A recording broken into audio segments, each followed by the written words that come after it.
Hi, this is Joy at Red Pine Quilt Shop. Today we're going to talk about working with border stripe fabric.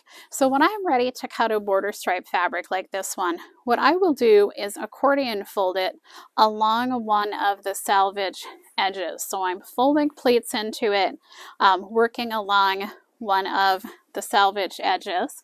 I want to get that salvage lined up well. I'm going to give it a good shake and then lay the fabric up on my counter.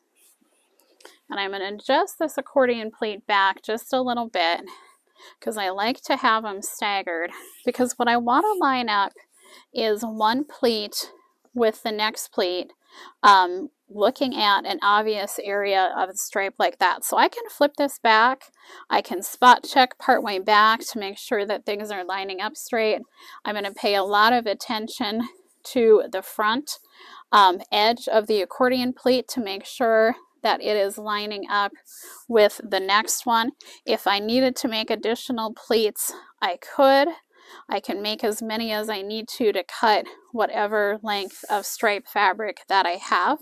And as long as I am watching those areas and keeping some obvious area of the stripe lined up, you can do pretty well cutting through all of the layers. Now, when you pick a spot to cut your border stripe, I would suggest that you pick a spot that has a little fudge factor. If I was going to try to sew right here and was off a little bit, you would see a really light area next to my seam allowance.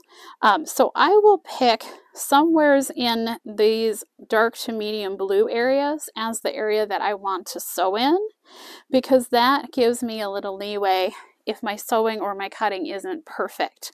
And I will take my ruler and line my dotted 1/4 inch line up with the area that I want to sew. And I'm going to try to sew just inside that dark blue area of the stripe, and then I can go ahead and cut, and I'll have my 1/4 inch seam allowance. But pick an area where if you're off a little bit it will not show.